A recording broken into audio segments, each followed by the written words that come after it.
Pak, yasir wala tu'asirnya harus jalan, Pak. Iya. Ya. Jadi memang kalau kita mau mengajak kepada kebaikan, kita cuma ngomong nanti dibakar kamu kalau nggak ini, kamu susah hidupnya di akhirat. Nggak bisa, Pak. Kita harus memberikan kemudahan dulu gitu untuk mereka masuk gitu. Iya.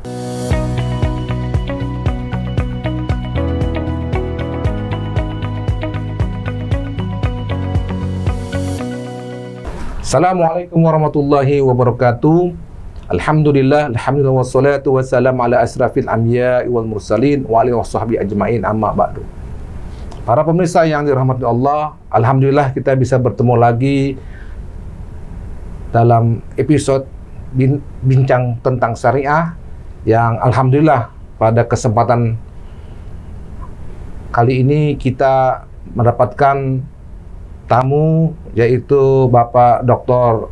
Ahmad Riawan Amin, yang beliau ini dulu terkenal sekali sebagai Dirut Bank Muamalat, namun sekarang ini kalau saya boleh katakan menjadi pakar dari perbankan syariah maupun juga pengamat perbankan syariah. Dan juga beliau sekarang nampaknya juga berprofesi sebagai Dewan Pengawas Syariah di beberapa lembaga keuangan syariah. Assalamualaikum Pak Riawan. Waalaikumsalam Pak Nandra. Makasih nih Bapak sudah menyempatkan waktunya di Basnas TV, dan kita akan berbincang-bincang sekitar perkembangan perbankan syariah maupun ekonomi secara umum. Dan kita berharap dari pembincang ini ada pandangan-pandangan dari Pak Riawan, terutama tentang masalah bagaimana sih Pak Riawan sewaktu menjadi Dirut Bank Muamalat. Pada saat itu saya melihat dalam posisi adanya krisis ekonomi tahun 98. Lalu Bank Muamalat boleh katakan bisa bertahan, tidak dilikuidasi gitu ya. Karena kalau bank baru dilikuidasi, Bank Muamalat kan 1993 boleh operasional.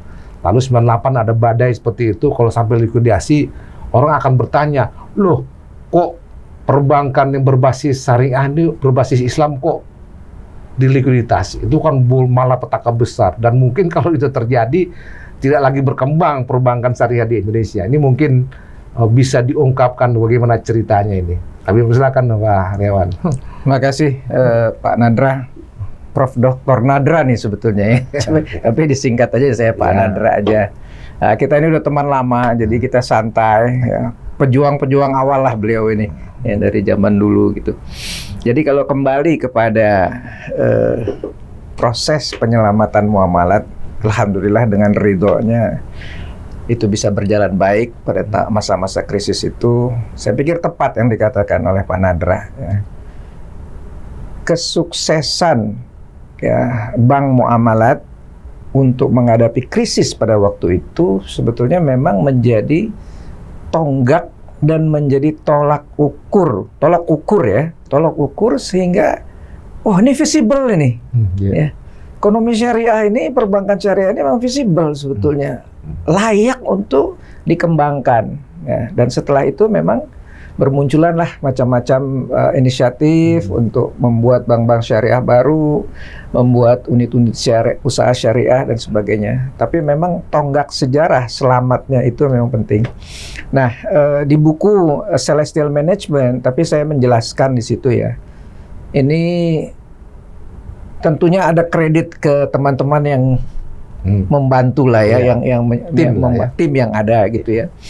Tapi memang pada akhirnya kunci kesuksesan daripada selamatnya Bank Muamalat pada waktu itu mungkin setidak-tidaknya ada dua hal. Ya. Pertama adalah memang skim itu sendiri kuat, Pak. Ya. Sehingga tidak ada yang namanya negatif spread ya, yang pada saat itu sangat mengancam bank-bank lain. Nah, itu faktor pertama mungkin yang bisa dikembangkan lagi nanti penjelasannya. Kedua adalah adanya sekelompok orang, sekelompok manusia yang boleh dikatakan, silahkan aja Anda katakan emosional, silahkan Anda katakan irasional, tetapi sekelompok orang-orang yang bersedia menderita demi sebuah keyakinan. Masya Allah. Ya, luar biasa itu, Masya Allah itu. Pada saat itu ya, apa yang saya katakan bersedia menderita untuk sebuah keyakinan. masyarakat atau nasabah ini yang diiming-imingi bunga 30%, 35% di luar ya. Dan mereka tetap bertahan, this is my bank. Walaupun cuman kasih ekuivalen 4%. Nah, ini jangan pernah dilupakan ya, bahwa kita berdiri itu untuk umat ya. Masya Allah. Jadi inklusivitas kita itu penting ya, dalam konteks yang lebih besar sebagai bangsa.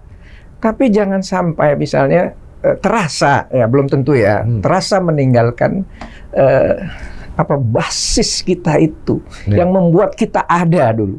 Ya. Maaf sekali lagi, tambahkan sedikit. Ada ICMI, ada MUI, ada Muhammadiyah yang secara formal punya saham, ya.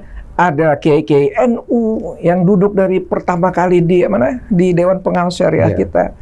Salah satunya adalah Al-Mukarram Ayahanda almarhum. Ya. Nah, kalau tidak ada ini, tidak ada masa lalu ini, maka tidak ada masa depan. Iya, betul. Ya.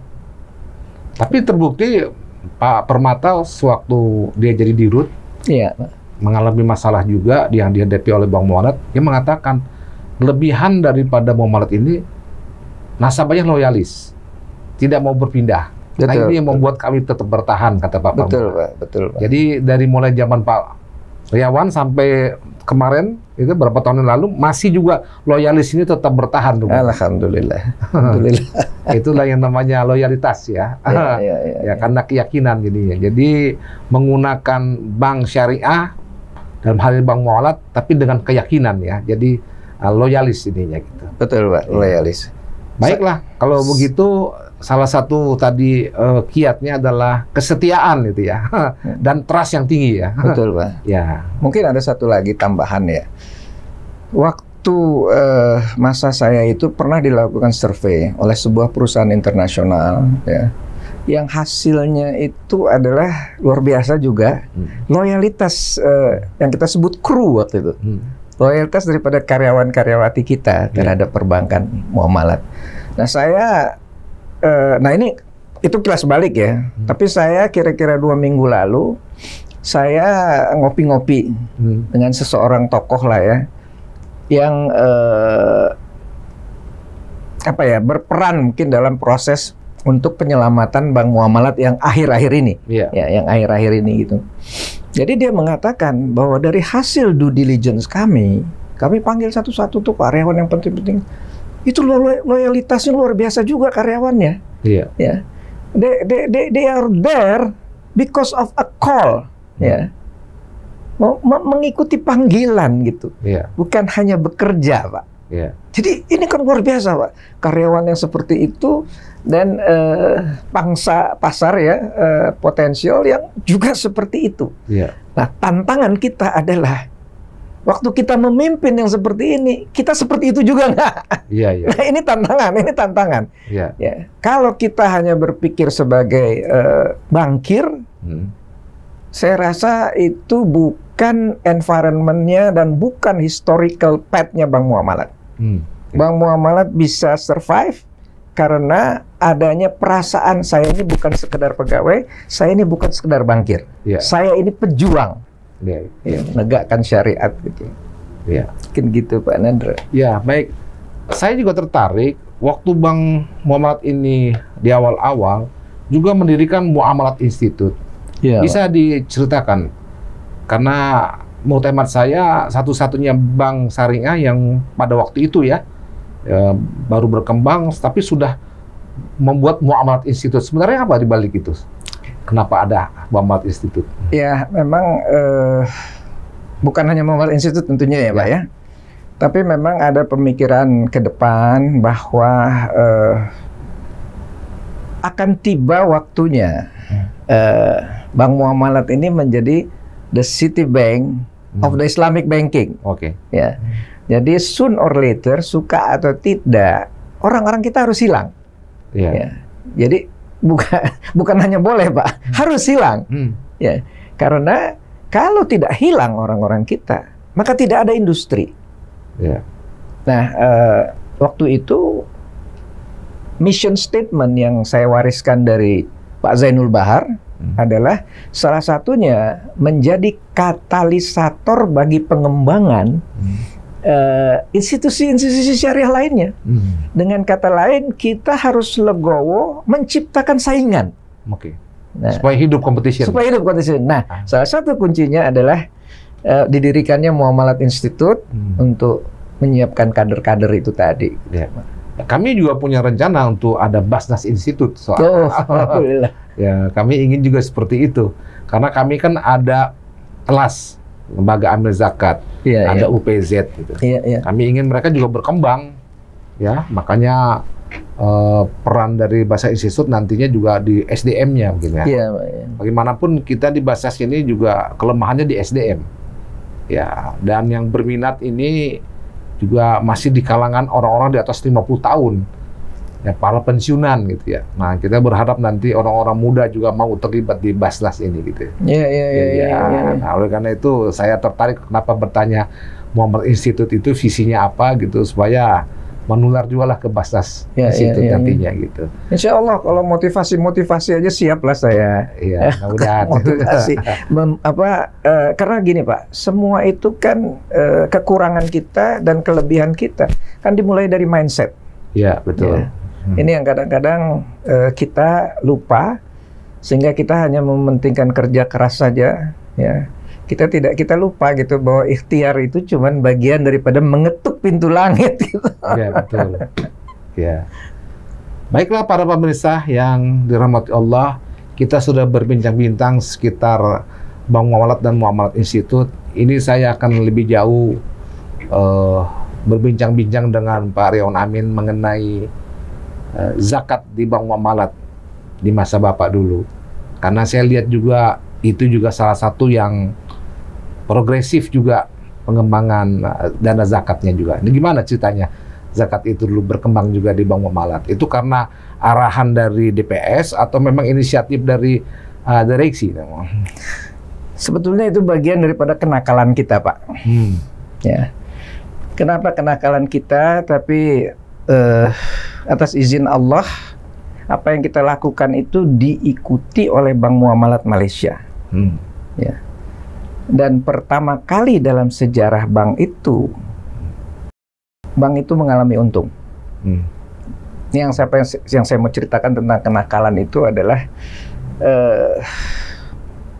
secara korporat, secara good corporate governance, mungkin saja ya apa yang kami lakukan itu salah pada awal-awalnya, Pak. Apa itu yang kami lakukan adalah terkait zakat adalah dalam kondisi rugi Bank Muamalat, kami tetap bayar zakat. Masya Allah. Ya. Dan itu 5%, Pak. Ya, bukan 2,5%. Dan itu 5% bukan dari profit karena tidak ada profit. Itu 5% daripada omset. Ya.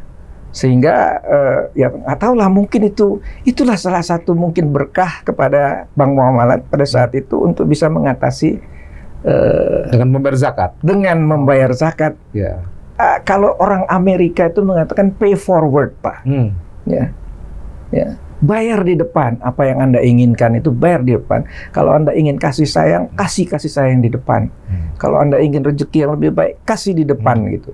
Ya. Itu keberanian memutuskan itu kompak direksi atau karena ini ada nilai keimanan saja atau filosofi saja atau bagaimana ini sebenarnya sampai berani dalam keadaan rugi pun membayar zakat gitu? Gimana ceritanya? Pak Nadra, mungkin saya boleh menyampaikan ya, kalaulah dikatakan ini keberhasilan sebuah tim, ya salah satunya memang karena barang yang sedang nggak bagus itu nggak banyak yang ganggu, Pak. Ya, saya ngomong jujur aja. Kalau sudah bagus seperti mangga, semua orang mau goyang-goyang batangnya kan, gitu kan. Sehingga kami itu dengan tim semua boleh dikatakan mendapat kemerdekaan yang cukup besar untuk membuat inovasi dan terobosan-terobosan.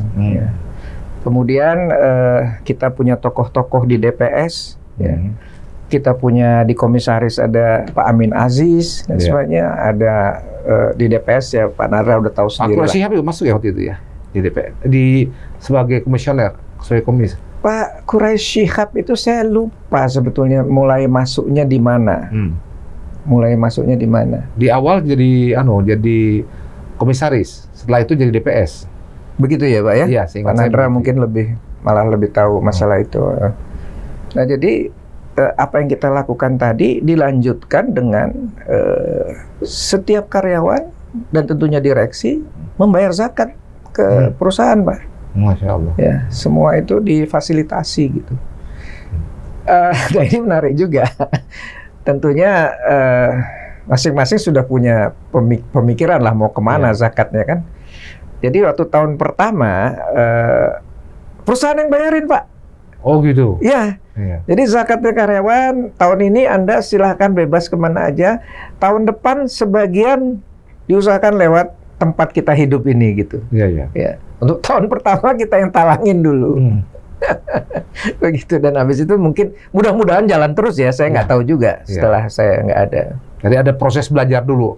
Ada proses belajar dulu ya. Yasir wala tu'asirnya harus jalan, Pak. Iya. Ya.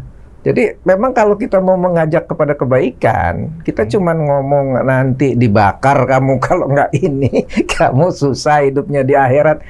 Nggak bisa, Pak. Kita harus memberikan kemudahan dulu gitu untuk mereka masuk gitu. Iya. Karena sekarang kan banyak yang mengatakan insentifnya apa? Kalau individual membayar zakat itu, dia bisa sebagai pengurang penghasilan pajak. Iya, tapi untuk lembaga keuangan tidak ada itu. Belum ada ya. Jadi ada yang bertanya juga gitu ya. Apa insentif untuk kami nih kalau kami mengeluarkan zakat? Nah sekarang Bank Muamalat di masa lalu dalam keadaan rugi berani bayar 5% gitu. Kebetulan diikuti oleh Bank Muamalat Malaysia. Mereka untung pada begitu itu masanya Datuk Manap dari Maybank. Dia kirim tim mempelajari Bank Muamalat yang sedang carut-marut juga sebetulnya kan. Iya. Ingin mengikuti mempelajari skim-skimnya dan sebagainya, tapi yang terjadi akhirnya mereka minta di training Celestial Management, dan itu sempat sampai 2.000 orang, Pak, di Malaysia itu. Masya Allah. Pada masa itu. Tapi kalau secara personal sendiri Pak Aryawan Amin melihat atau pengalaman spiritual Pak Aryawan Amin sendiri gimana dengan zakat ini? Ya, saya merasa saya ini orang spiritual lah, dalam spiritual ya. Tapi kalau untuk religi dalam pengertian formalitasnya, ini saya bukan ahlinya ya. Saya selalu menyisihkan, Pak, menyisihkan di masa senang maupun di masa sulit. Ya, alhamdulillah. Dan saya sebetulnya nggak terlalu formalitasnya bahwa ini zakat, ini infak, ini sodako. Saya nggak. Pokoknya kita keluarkan. Ya. Cuman tentunya yang zakat adalah yang wajib, maka itu harus kita pastikan. Ya. Untuk kurban juga kita usahakan di dalam kelapangan maupun di dalam kesempitan. Bagaimana Pak Aryawan Amin ini melatih atau mengajarkan supaya ini yang dilakukan oleh Pak Aryawan ini juga keluarga besar atau keluarga inti bisa mengikuti, memahami juga? Bagaimana? Saya pikir gini ya, saya nggak berani mengatakan bahwa diri saya ini patuh ya, Pak ya. Iya. Saya ini patuh. Dan cara saya melihat agama mungkin bisa jadi berbeda, ya karena memang kita berbeda-beda kan. Iya. Ya. Tetapi saya tanamkan selalu yang paling utama itu memang adalah tentang qul huwallahu ahad itu ya. Iya. Sebab, nah ini juga poin penting, Pak. Agama itu jangan pernah dipaksakan. Ya. Agama jangan pernah dipaksakan. Ini meluas, Pak, dari keluarga, dari anak, sampai ke regulasi, sampai ada. Jangan pernah dipaksakan, karena agama itu baik, dan kalau orang melihat kelebihan-kelebihan agama itu, mereka akan ikut dengan sendirinya. Iya. Nah, anak-anak, terus terang, ya alhamdulillah setahu saya ya, Pak ya, setahu saya, sholat mereka baik. Iya. Ya, setahu saya, ya. Dan saya juga bukan model yang seperti, mohon maaf lah, ini dalam pengertian positif ya, seperti ayah istri saya. Iya. Ayah istri saya itu jam 4:30 udah gedor dia anak-anaknya gitu kan, bangun sholat. Istri saya selama dia kuliah, dia tidak bisa ikut kuliah yang berjalan pada waktu maghrib. karena maghrib harus sholat di rumah. Iya, iya, iya. Ya, saya tidak seketat itulah dalam cara melihat. Tapi saya pikir akhirnya memang contoh, Pak. Iya. Ya, kalau mereka melihat bahwa ibunya sholat, ayahnya sholat, ya, saya pikir mereka akan jalan sendiri gitu. Ya. Maksud saya, gimana cara Bapak memberikan motivasi bahwa anak-anak dan keluarga itu punya sifat kedermawanan gitu ya? Iya, iya. Ya, sifat ingin berbagi kepada orang lain. Karena kan Bapak dulu tagline-nya kan ada produk syar'i itu, syar'i share. Syar'i share. Ya, jadi syar'i yang berbagi gitu ya, kira-kira gitu ya. Gimana itu, Pak? Saya rasa gini, Pak, itu peran ibunya itu, bukan peran bapaknya. Iya. Ya. Jadi ibunya ini kan punya bisnis lah ya, bisnis kafe gitu lah, resto gitu yang udah lama. Jadi dia itu yang lain-lain boleh tertunda, tapi 30 tahun ada restoran itu lebih, tidak boleh ada satupun gaji karyawan yang tertunda. Termasuk tadi misalnya THR dan sebagainya. Tidak boleh ada satupun supplier yang tertunda. Ya. Kemudian dia memperlihatkan kepada anak-anaknya. Kadang-kadang kan, bukan kadang-kadang, kan rutin itu tiap bulan kan kita kasih ke anak kita kan. Iya. Nah, tiap kasih ke anak kita itu dia bilang, nih yang mau dikasih ke orang berapa? Ya. Iya. Jadi dia kasih dulu. Iya. Dia kasih dulu, tapi dia minta habis itu mau dikeluarkan berapa. Kemudian contoh simpel aja, saya sebetulnya ada satu karyawan tua kita udah umur 80. Yang kerjanya sebetulnya udah ya tidur-tiduran aja, kata istri saya biarin aja lah. Itu bagian dari sejarah ya. Alhamdulillah berangkat ini haji. Alhamdulillah. Ya, alhamdulillah Pak Haji. Nah, yang terjadi adalah Pak Nadra, seminggu sebelum pelunasan, tiba-tiba dia dapat berita, Bapak bisa berangkat tahun ini, tetapi harus dilunasi. Wah, saya lagi nggak ada cash itu. Iya, iya. Panik juga. Iya, iya. Saya sempat call Basnas itu. Ya, ini ada orang kalangan bawah begini. Ke waktu saya call Basnas, istri saya tahu, dimarahin saya. Jangan katanya, enggak, ini harus kita yang tanggung sendiri katanya. Iya. Kita yang tanggung sendiri katanya. Alhamdulillah dia cari jalan bisa berangkat. Alhamdulillah. Ya. Jadi mungkin bukan saya, tapi saya juga dengan istri itu ada persamaan pandangan lah. Iya. Saya nggak pernah keberatan kalau dia mau memberikan sesuatu ke orang, dan dia selalu tanya. Dan kalau saya mau memberikan sesuatu ke orang, saya sampaikan dan dia nggak pernah keberatan. Alhamdulillah. Ya. Jadi sesuai dengan harapan agama kan, bahwa ibu itu adalah guru anak-anak, guru pertama gitu ya. Ya, jadi itulah sebenarnya peran dari ibu di dalam Islam itu seperti itu. Kata Khalifah Umar kan dua tugas utama seorang ayah adalah memberikan nama yang baik. Satu lagi adalah mencarikan ibu yang baik untuk anak-anak di masa depan kira-kira. Iya, begitu. Jadi alhamdulillah begitu. Baiklah pada pemirsa, bincang-bincang kita tentang syariah ini sedikit memang kepada personal, tapi menurut hemat saya inilah pandangan yang baik. Dikit, akhirnya jadi lari personal. Tapi bagi saya itu penting untuk saya gali, karena banyak pemimpin di Indonesia dia sukses di masyarakat, di pekerjaan, tapi dia tidak sukses di keluarga. Gitu. Alhamdulillah apa yang disampaikan Pak Riawan ini kita bisa jadi contohkan. Bagaimana juga kita harus semua sukses juga di keluarga. Baiklah Pak Riawan, saya ingin kembali kepada sebenarnya banyak pendapat yang mengatakan kalau perbankan syariah itu bermainnya sebaiknya hanya di UMKM yang kecil-kecil. Lalu orang bertanya, kalau main di UMKM, apa bisa jadi besar banknya gitu ya? Nah, ini perlu saya gali gitu ya, pengalaman dengan UMKM ini. Karena di UMKM ini orang bilang juga banyak risikonya. Tapi ada juga bilang marginnya lebih besar sebenarnya kalau dilihat dari persennya. Ya gitu. Sehingga mereka tetap bisa bertahan. Dan ada satu bank yang saya amati yang sekarang jadi micro banking dan dia bermain seperti BMT. Jadi dia punya rumah-rumah singgah sehingga dia lebih banyak melakukan pemberdayaan sehingga usaha kecil ini jalan gitu ya. Dan hebatnya yang menabung itu adalah corporate yang punya duit. Karena percaya gitu ya, dia main di micro banking. Ada satu bank ya, yang syariah juga. Saya tahu bang itu. Ya, nah ini bagaimana menurut Pak Riaman dengan pengalaman seperti ini? Dan ada anggapan kalau mau besar tuh jangan main di corporate, main di perusahaan besar gitu, biar untungnya besar gitu ya. Sehingga kalau bank syariah itu mainnya di kecil-kecil saja, ya tidak akan besar gitu. Gimana saudara pandangan Pak Ewan seperti ini? Pertama saya tahu bank itu. Ya.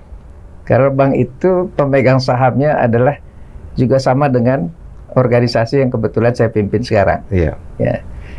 Kemudian mereka banyak belajar dari kita dan juga ya meng-hire beberapa orang tokoh-tokoh dari kita. Iya.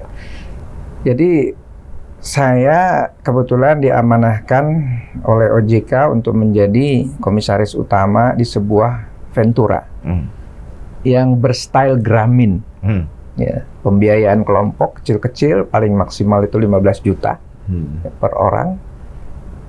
Setahu saya belum pernah ada NPL 2 digit, bahkan di masa-masa pandemi. Satu Pak. Kedua, keuntungan tahun 2022 itu lebih besar dari banyak bank. Ya, itu hampir 0,5 triliun, bahkan mungkin lebih. Ya. Dan memberikan rate yang boleh dikatakan terendah di industrinya. Iya. Gitu ya. Artinya yang saya mau katakan adalah melanjutkan Pak Nadra, segala sesuatu yang dimanage oleh ahlinya dan dengan sepenuh hati pasti menghasilkan baik. Iya. Ya. Jadi kalau teman-teman bank syariah mau masuk ke UMKM, tanya dulu dirinya, ahli bukan? Iya. Ya. Sama seperti saya, waktu di Bank Muamalat, saya tidak pernah setuju kalau Bank Muamalat itu melakukan 2 hal. Pertama, kartu kredit syariah, kartu pilihan syariah. Kedua adalah masuk ke pegadaian. Ya, dengan jawaban yang simpel aja 2 alasan. Pertama, kita yang menginisiasi pegadaian syariah. Ya. Dengan PT Pegadaian, ngapain kita mau ngelawan dia lagi? Ya. Kedua, kita bukan ahlinya. Ya, jadi jangan masuk ke situ. Nah, tentu saja Pak Nadra, ini bagus sekali nih yang disampaikan Pak Nadra ini. Ya. Jangan sampai itu menjadi bagian dari salah pikir kita. Iya. Ya. UKMK tidak boleh ditinggalkan. Iya. Kan 65 juta itu sekarang. Ya, betul. Jumlahnya. Tetapi kalau kita mau memperbaiki bangsa ini, tidak bisa bank syariah itu bilang kita nggak usah besar lah, yang penting berkah. Nggak begitu Pak.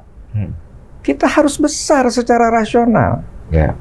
Dan salah satu besarnya itu adalah bagi bank-bank syariah yang memang punya kompetensi di korporat gitu. Ya, jadi ini bukan suatu industri yang semuanya harus begini atau semuanya harus begitu. Ya, masing-masing biarkanlah berkembang sesuai keahliannya gitu. Iya. Ya. Ya, atau yang saya mau katakan adalah yang namanya mesti UKMK saja pasti tidak betul, Pak. Iya.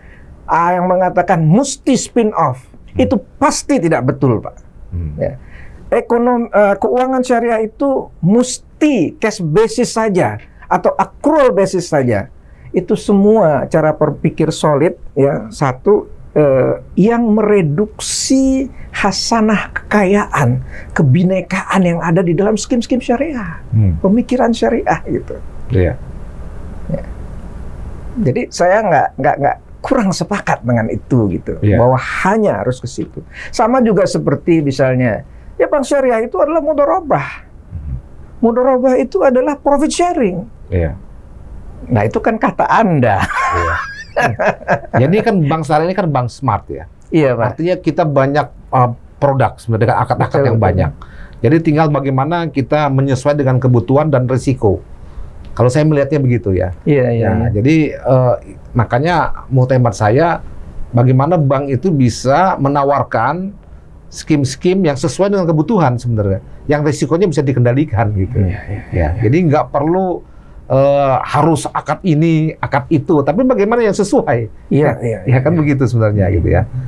Nah ini ada kekecewaan dari beberapa tokoh, profesor, guru besar yang ada di UIN atau IAIN. Kenapa akad-akad yang ada di syariah nih, walaupun keluar dari fatwa DSN, tapi menjadi follower daripada produk-produk dari konvensional, tidak pernah bisa menciptakan sendiri gitu. Jadi sekarang itu boleh katakan harapan mereka nih yang idealis-idealis para profesor ini, karena saya dengar ini dia bicara di level Dewan Syariah Nasional. Kenapa tidak ada gitu? Kenapa kita memfatwakan sesuatu yang sudah digunting yang haramnya gitu ya. Jadi yang halalnya. Tapi ini semuanya sebenarnya asal dari konvensional. Gimana menangan Pak Riawan? Begini Pak Nadra, saya pikir saya setuju dengan Pak Nadra tadi ya. Akhirnya kita memberikan yang dibutuhkan nggak oleh masyarakat. Ya. Selama kita tidak memberikan kemudahan dan tidak memberikan yang dibutuhkan, maka sama saja kita membiarkan yang mudorot itu terus membesar. Ya. Jadi ini maaf saja ya, ini cara pandang ya Pak ya. Saya belum tentu benar dalam hal ini tentunya, tapi terkait kemurnian misalnya. Ya. Saya dulu jadi DPS, ini Pak Nadra yang interview nih. Jadi prinsip yang basic-basic sajalah. La yutraku ma la yudraku kulluh la yutraku kulluh kan? Ya. Bapak tanya sama saya. Ya, tentang kemurnian misalnya skim-skim syariah. Ini mohon maaf, saya tidak bermaksud mendiskreditkan siapapun. Ya. Tapi kalau Pak Nadra mungkin sudah baca buku Satanic Finance. Ya, dan itu saya luncurkan itu di BI dulu Pak, sama Pak Adi Sasono dan sama Pak Mulyaman Hadad. Ya, itu adalah menggambarkan sebetulnya ada pesan ketidakpuasan bahwa memang kita ini belum, setidaknya dalam pandangan sempit saya, belum syariah sesuai yang saya inginkan atau yang beberapa tokoh-tokoh inginkan. Tapi poinnya adalah sebetulnya yang harus sama-sama kita sadari, kita ini bukan mau menciptakan Menara Gading, ya, di mana kita ini sempurna, kita ini nggak ada cacatnya di mata Allah lah ya, seolah-olah begitu kita yakin. Tetapi kita tidak memberikan rahmat kepada masyarakat. Nah, dalam satu kondisi di mana memang ekonomi mudarat ini merajai, disitulah kecerdasan dan kebijaksanaan para ulama untuk mencarikan jalan keluar. Ya, jalan keluar.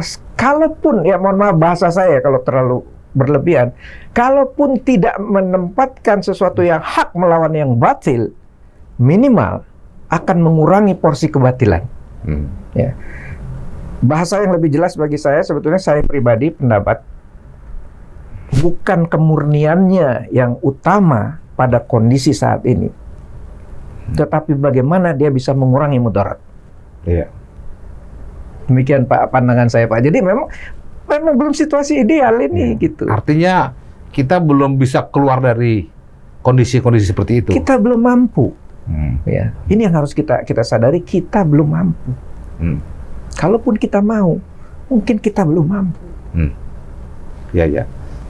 Baik, kepada para pemirsa yang rahmati Allah, bincang-bincang kita ini sudah masuk ke industri perbankan, tapi juga saya punya usulan sebenarnya ke satu bank besar di Indonesia, tapi belum direspon dengan baik. Basnas ini sebagai pengumpul, sebenarnya lembaga intermediary juga. Sebelah kanan mengumpulkan, sebelah kiri mendistribusikan. Sama dengan bank juga. Cuman bedanya bank beda insentifnya dengan kita. Ya. Kita lebih banyak insentif di akhirat gitu ya. Kira-kira kan gitu ya. Nah, saya ingin sebenarnya dibalik. Kalau dulu bank itu membuka office channeling di BMT atau di mana, atau Bapak duduk dengan pos, saya mau balik. Basnas punya office channeling di bank tersebut. Dan saya minta bank itu mendeklarasikan adalah bank penerima zakat yang utama. Ya. Sehingga kami tertolong dengan punya official. Jadi kantor Basnas itu ada di bank tersebut. Lebih efisien kan Pak? Iya. Lebih efisien. Betul. Dan itu akan menurut saya dana yang belum terpakai oleh Basnas itu kan bisa digunakan oleh mereka gitu ya. Nah, ini gimana menurut pandangan itu? Ini belum direspon ini sama mereka. Memang harus ada IT yang bagus. Dan kita sebenarnya sudah menyiapkan diri untuk itu. Saya jawabnya gini aja Pak. Pertama itu ide yang sangat baik ya Pak ya, Pak Nadra ya. Karena masalahnya kan masalah efisiensi Pak. Ya. Dan ini juga salah satu kunci sebetulnya kenapa Bank Syariah tidak terlalu bersaing ya. Itu panjang ceritanya ya, sangat panjang ceritanya. Jadi kalau bank-bank itu bisa menempatkan desk untuk asuransi itu program apa ya namanya ya? Yang asuransi itu bersama dengan bank. Bank insurance ya. General insurance kebanyakan ya. Bank insurance memberikan tempat. Ya. Kalau itu bank syariah, kenapa nggak bisa memberikan tempat kepada Basnas kan? Kegiatan yang memang menjadi ciri ya, menjadi diferensiasi Pak. Nah ini juga penting Pak. Di mana diferensiasi kalian gitu kan kira-kira kan? Ya. Kalau cuma bank assurance dikasih tempat ya itu wajar aja bank konven juga melakukan. Gitu. Nah, jangan sampai malah bank konvennya yang memberikan des-des untuk zakat nanti untuk SIS. Nah itu sementara bank-bank yang konvensional berani menyambut itu. Tapi saya khawatir diprotes oleh masyarakat. Karena masyarakat inginnya tentu bank syariah kan gitu. Betul. Tapi bank syariah saya tawarkan belum berani gitu.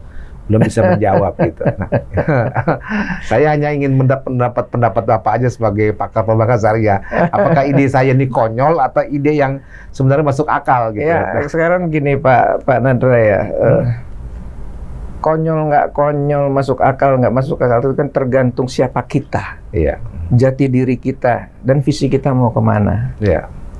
Saya dulu pernah mengalami permasalahan perizinan karena saya tidak mau menempatkan musola itu di belakang-belakang lagi dekat WC. Jadi contoh misalnya yang saya masih ingat dibuka pertama itu adalah Bank Muamalat Klaten. Bank Muamalat Klaten itu orang datang dia langsung punya pilihan mau urusan dunia atau urusan akhirat. Ya, jadi pintu banking hall itu dengan pintu musola itu sejajar pada saat itu. Nah ini kan suatu yang sebetulnya simbol-simbol pesan-pesan yang ingin kita berikan, yang secara rasional lazim ya Pak ya. Itu dianggap sebagai misalnya, wah ini nggak visible dong. Ini ngabisin tempat untuk berbisnis gitu, untuk kegiatan yang quote unquote lah di kepala beberapa orang itu tidak produktif. Ya. Kalau saya nggak sepakat. Salah satu aktivitas yang paling produktif dalam hidup itu adalah sholat khusyuk Pak. Itu kalau kita belum meyakini itu, repot kita mau berjuang di syariah Pak. Iya. Makasih. Baiklah kepada para pemirsa yang rahmati Allah, mungkin yang terakhir kami ingin meminta semacam opini lah, Pak Riawan terhadap Basnas ini, gerakan zakat di Indonesia ini. Kira-kira Bapak bisa memberikan opini apa kepada kami maupun kegiatan perzakatan nasional gitu. Silakan Pak. Ya sebelum kita tutup nanti saya juga mau menyatakan ya tentunya kepada para pemirsa ya. Ini kan apa yang saya katakan. Pertama belum tentu benar, belum tentu 100% saya lakukan. Ya. Dan di dalam surat As-Saff kalau nggak ada dipakai istilah kaburo maktan itu. Sangat besar kemarahan Allah. Kira-kira kalau mengatakan yang tidak dilakukan atau tidak melakukan yang dikatakan. Jadi saya mau minta maaf dulu, mau istighfar ini. Bahwa jangan-jangan saya ada menyampaikan hal-hal seperti itu. Terkait dengan Basnas, saya ngomong terus terang aja. Tentu kita semua pembayar zakat, ya. Tapi saya bukan orang ahlinya yang bisa memberikan pandangan yang tepat. Ya. Tetapi seperti yang dikatakan oleh Pak Nadra tadi, sama saja sebetulnya ini. Ini Baitul Tanwil gitu kan? Bank itu Baitul Tanwil.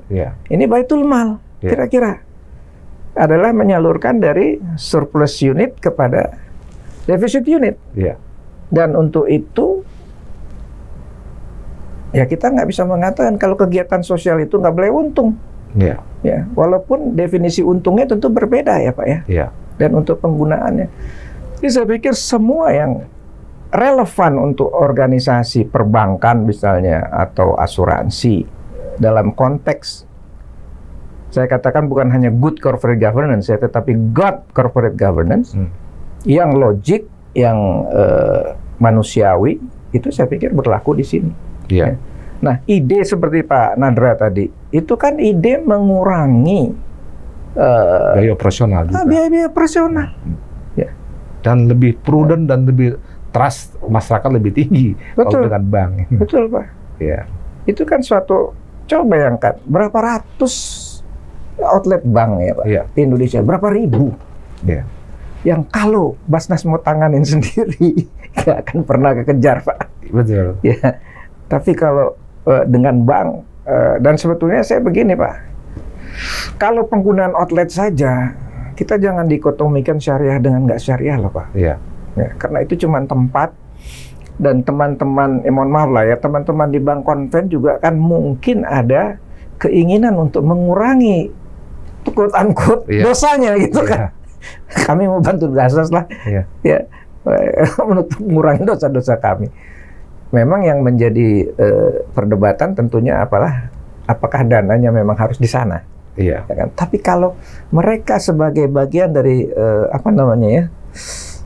corporate social responsibility-nya, kami bank konvensional, tapi kamu mau kasih space kepada Basnas. Kalau saya pribadi, disitulah pengertian inklusif Pak.